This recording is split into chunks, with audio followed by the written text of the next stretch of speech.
Hello viewers. आइए आज बात करते हैं एक और यूनानी मुफ़रत दवा के बारे में, एक और सिंगल ड्रग आंवला। आंवला भी कहते हैं, अरबी में आमलज कहते हैं। बोटेनिकल नेम की बात करें तो फाइलेंथस एम्बलिका। आंवले का दरख्त एक हिंदुस्तानी दरख्त है और ये हिंदुस्तान में तकरीबन सब जगह पाया जाता है। इस दरख्त का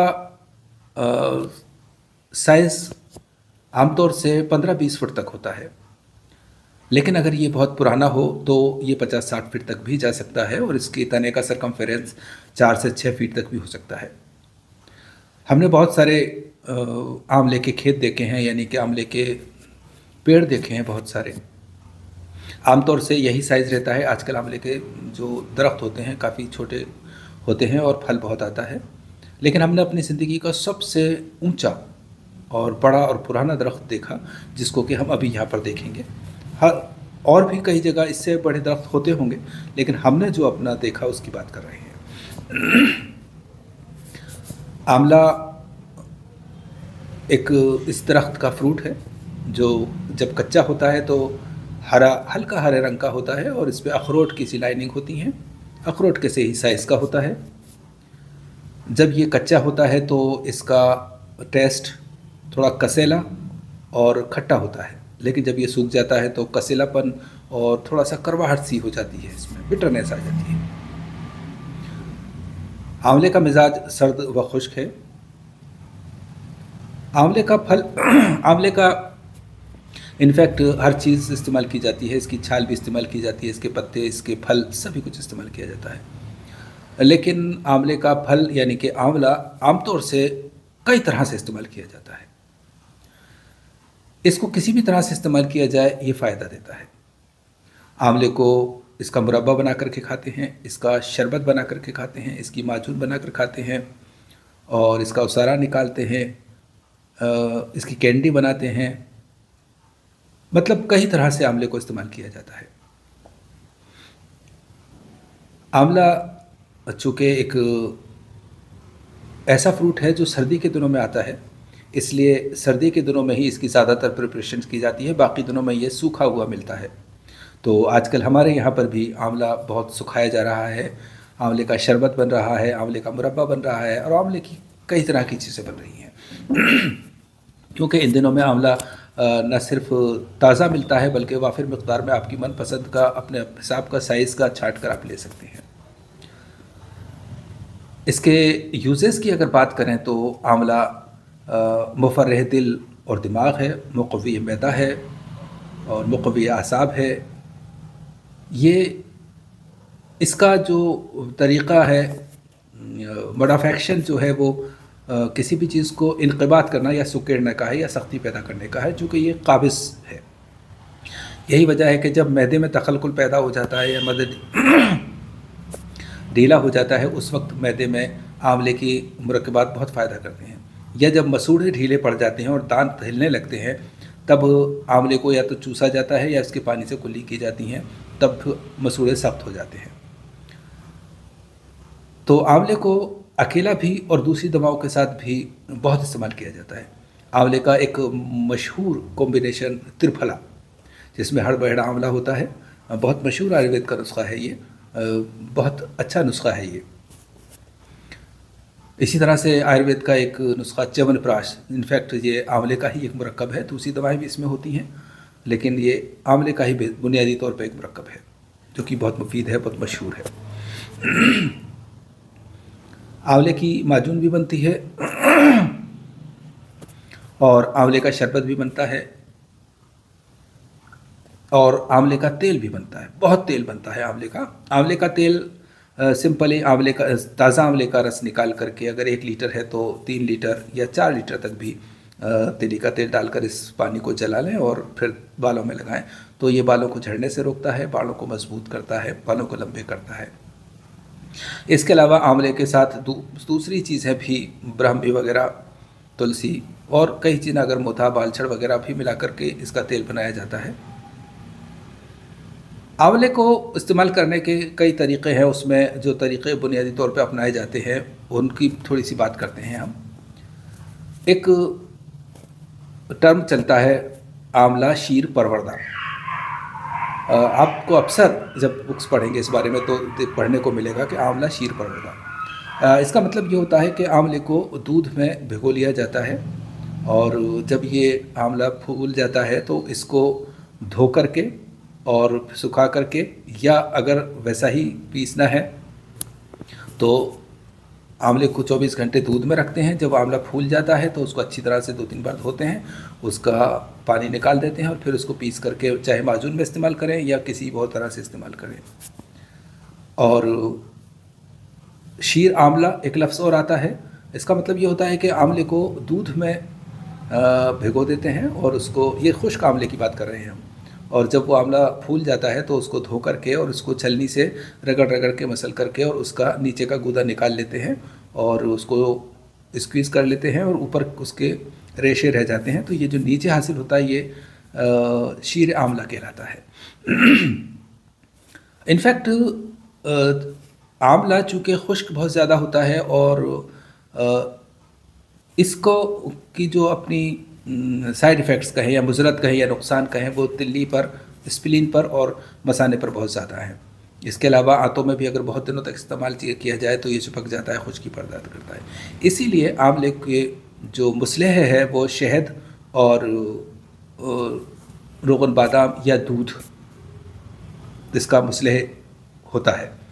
तो इसको जब भी इस्तेमाल करें तब या तो रोगन बादाम थोड़ा सा लगा लें या शहद के साथ मिला कर लें या दूध में से करके, इससे इसकी खुश्की दूर हो जाती है और किसी हद तक दूध में वेस्ट करने से इसका कसीलापन भी ख़त्म हो जाता है। तो अल्टीमेटली जो आंवले को दूध में उबालने का मतलब, शीर परवरदा करने का मतलब है वो ये है कि इसको, इसकी कब्ज़ी को, वो इसकी काबिज़ जो है, कबूज़ियत जो है उसको दूर किया जाता है। तो आंवले का मिजाज सर्द व खुश्क है, इसीलिए ये तमाम अज़ा को टाइटनेस देता है और आसाब में भी जब रतूबत की वजह से ज़ौफ़ आ जाता है, कमज़ोरी आ जाती है, तो कई माजूनों में आपने देखा होगा, हमने कई बार जिक्र किया कि ये नर्व्स को ताकत देता है, मुक़व्वी आसाब इसीलिए कहलाता है ये।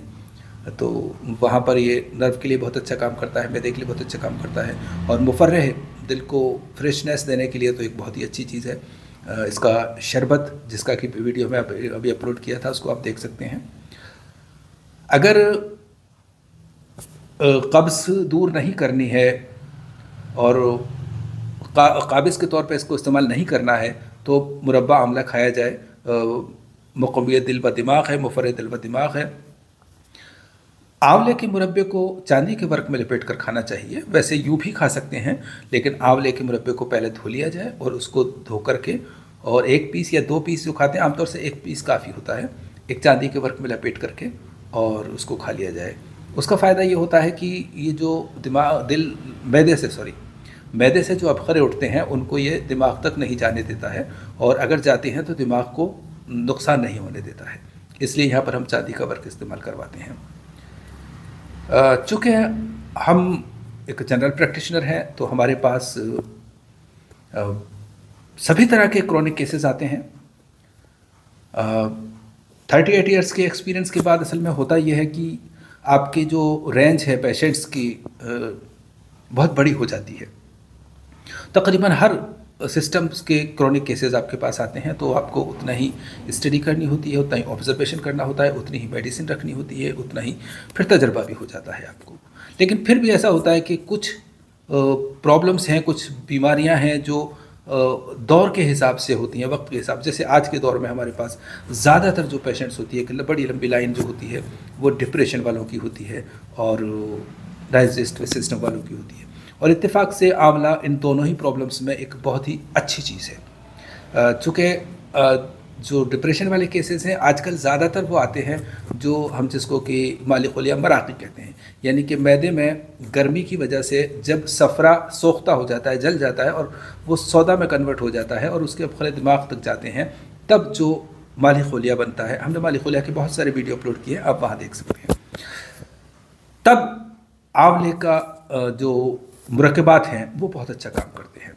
इसी तरह से जब मैदे में या आंतों में जो प्रॉब्लम्स पैदा होती हैं वहाँ पर भी आंवले के बहुत सारे इस्तेमालात होते हैं। हम आंवले के बारे में और बात करेंगे, थोड़ी सी जानकारी और लेंगे इसके बारे में, लेकिन पहले हम देखते हैं आंवला और आंवले का दरख्त। देखिए व्यूअर्स, ये आंवले का पेड़, इसका तना देखिए ऑलमोस्ट 5 फीट का सरकमफेरेंस होगा इसका,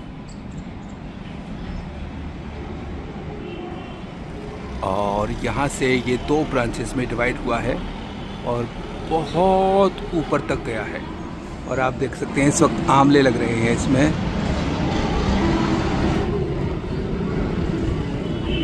बहुत सारे आंवले।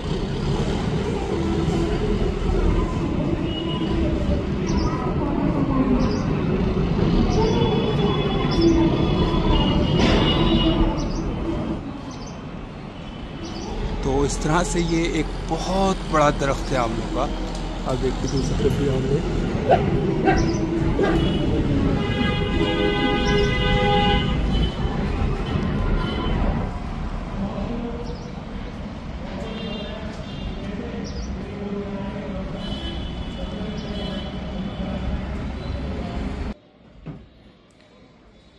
लीजिए व्यूअर्स, देखिए आंवला, आंवलज, आंवला, ये बड़ा वाला आंवला है जो कमर्शियली यूज़ होता है, हार्वेस्टिंग होती है जिसकी। और ये देसी आंवला है जो कि बहुत कम मिलता है लेकिन बहुत फ़ायदेमंद होता है। और ये देख सकते हैं आप मुरब्बा आंवला, और ये आंवला को सुखाने के लिए उबाल करके छील गुठली निकाल दी गई है, मुकश्शर कर लिया गया है।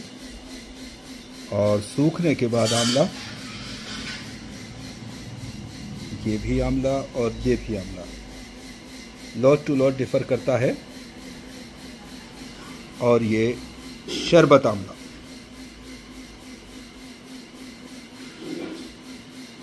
तो इस तरह से आप देख रहे हैं आंवला।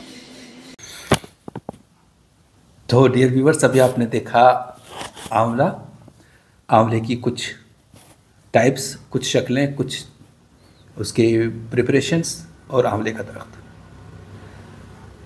जैसा कि हम बात कर रहे हैं, आंवला काबिज़ होता है, इसीलिए आंवले को जब मैदे में रतूबत हो जाती है और उसकी वजह से जब मैदा ढीला हो जाता है, तब उसको जब मैदे में पतलापन आ जाता है, कमज़ोरी आप यूँ कह सकते हैं, जो एक उसमें डेप्थ या विड्थ या कहिए कि मोटापा होना चाहिए उसका, वो जब कम हो जाता है तो आंवला उसको अपनी जो नॉर्मल और नेचुरल उसकी डेंसिटी है वो देता है। आंवला मनी भी पैदा करता है। आंवला बहुत सारी प्रॉब्लम्स के लिए एक तीर बहदफ है। तो हम आंवले को आम तौर से इन दिनों में आंवला बहुत आ रहा है लेकिन उसको इग्नोर करते हैं, तो इसलिए आंवले का शरबत या आंवले का मुरब्बा या आंवले की कैंडी की शक्ल में ही सही, मतलब आंवला किसी भी शक्ल में खाया जाए, कितनी भी इसको उबाल लिया जाए, निकाल लिया जाए, फिर भी इस आंवले के फ़ायदे उसके अंदर रहते हैं। इसके अंदर विटामिन सी बहुत ज़्यादा मक़दार में होता है और दूसरे आयरन होता है और बहुत सारे मिनरल्स होते हैं जो हमारे जिस्म के लिए ज़रूरी होती हैं। इसलिए यूँ समझ लीजिए कि ऐसा कहा जाता है कि हड़बहड़ा आंवले के बिना तो जो तिब है, जो आयुर्वेद है या यूनानी है, या ये लोग बहुत अधूरे से रह जाते हैं। बहुत कुछ इन तीनों चीज़ों से प्रिपेयर किया जाता है। तो आंवला हम कह सकते हैं कि एक बहुत ही ज़रूरी फल है इंसानी जिस्म के लिए। सर्दियों में क्यों आता है और इसके में क्या है, इसके बारे में हम बहुत ही जल्दी एक वीडियो डिटेल में अपलोड करेंगे, जिसके बारे में हम बात करेंगे कि ह्यूमन नेचर और ह्यूमन बॉडी और नेचर का क्या रिलेशन है। तो फ़िलहाल इतना ही। बहुत सारी बातें हैं कहने को, लेकिन अब वीडियो बहुत लंबा हो जाएगा, तो हम फ़िलहाल इतना ही। अल्लाह हाफ़िज़।